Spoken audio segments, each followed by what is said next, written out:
we're checking out a distillery in Kansas City. But first, a little history about its namesake. Tom Pendergast was a political boss in the 1920s that used bribes and influence over the police that allowed Kansas City to be the only town in the country that flat out ignored Prohibition. When most of us think about Prohibition, we think about speakeasies, something that has become popular again today. But even though I did a prior video about the best speakeasies in Kansas City, it's historically inaccurate.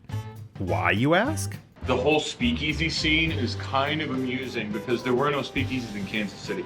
There were literally bars with like neon signs like liquor here. Thanks to the police departments turning a blind eye to bars and clubs around Kansas City, Pendergast ensured an uninterrupted flow of alcohol, despite the nationwide ban, causing Kansas City to become the place for living it up. This meant a large number of musicians came to Kansas City for its nightlife and jazz scene. It really comes from Tom Pendergast ignoring Prohibition. And that's why we're called the cradle of jazz. New Orleans is the birthplace of it. We are the cradle where jazz kind of grew up. That being said, we named ourselves Tom's Town Distillery, kind of in homage to Tom's Town. That's why it's very Art Deco, 1920s. Our bottle, our building, the whole 9 yards. But that's enough history. Let's check out Tom's Town Distillery. If you've been to one brewery tour, you've been to them all, right? Well, first off, a brewery makes beer, and we're stopping by where all the good stuff is made, liquor. Secondly, there is a basic tour of Tom's Town, but the experiences here go well beyond that, starting with the Pendergast Cocktail College. All right, our first cocktail we're gonna do, we'll just launch right in. We're gonna make a mojito. We call it the Drowned Rabbit. Start with our vodka. I'm not going to give away all the details of the class. This is just a taste of their rotating cocktails that you could stop by and make yourself. Should be great. It's looking great so far, but stick around for the bloopers to see how we all screwed this one up. I've got some fresh mint there for you. I do just want to slap that. This slapping may seem odd, but it releases the essential oils from inside the leaves that will infuse with the drink and give it that mint flavor. The next one's weird as hell. This next cocktail we're gonna do, it's just flat out strange. That means it's gonna be fine. I mean, I came up with this next cocktail. I worked on it for a few weeks. I came up with it for our basement concept. It's also seasonal. It's an interesting one. It is called the Garden Gala. A lot going on. Very earthy, very gardeny.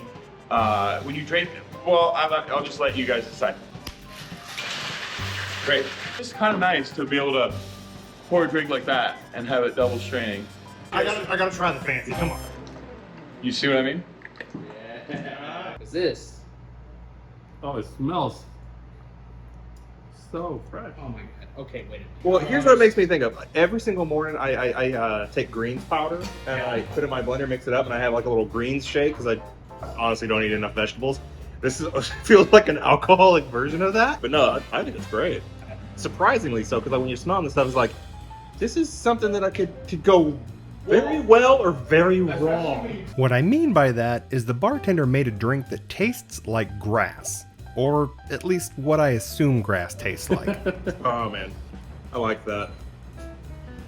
Potentially way more than I should have. Our last cocktail, the Boulevardier. We're gonna build it right on top of the ice. He's gonna remember this training class. Hey, I'm the lightweight here. That 2-finger thing is easier shown than actually done. no, I think I it's spilled outstanding. it. I spilled it across my finger twice.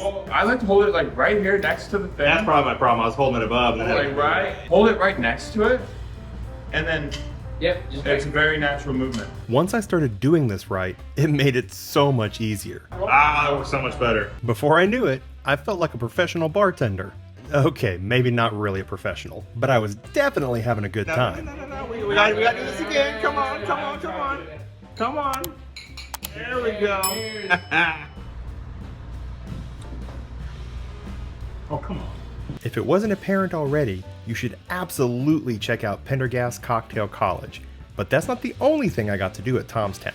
Before I show you though, I got to sample some of Tom's Town botanical gin. And I'll be honest, I've never liked gin. But that's not why I'm here working as part of their bottling crew. You heard me right. Every Tuesday night, you can join others for this absolutely free experience to work as a bottler for Tom's Town Distilling. On the night I volunteered, we were bottling Tom's Town's double oaked bourbon. And it's not just free labor, You also get to sample some of the spirits offered at Tom's Town while you work. For instance, we also got to try this very bottle of double oaked bourbon that we were bottling. Oh, and I almost forgot to mention, after a few hours, you get to leave with a free bottle of either Tom's Town Botanical Gin or double grain vodka. Since I already mentioned that I don't care for gin, I went with the vodka. Now it's time to go home and make some cocktails. See you next time. I just realized, well, whatever. We kind of made more of like a gimlet style. We didn't do the sparkling We water? didn't do the soda water. I'm over here talking and I skipped a step. That's probably why. I was literally sitting here drinking this. I'm like, this is the best mojito I've ever had. Because it was missing that part. And you're like, well, it's not a mojito. Yeah, now that I know what. Yeah, I That's funny because I was digging. apparently I was too excited to drink. I was like, cheers, guys, let's dig in. I was actually in an ask and I was like, how many of these classes? It's just one on Wednesday, right? Yes, every Okay, because I was like, you're doing this all day. You're just drinking cocktails all day. By the end of the day, he's like, yeah, let's do some cocktails. Yeah, no.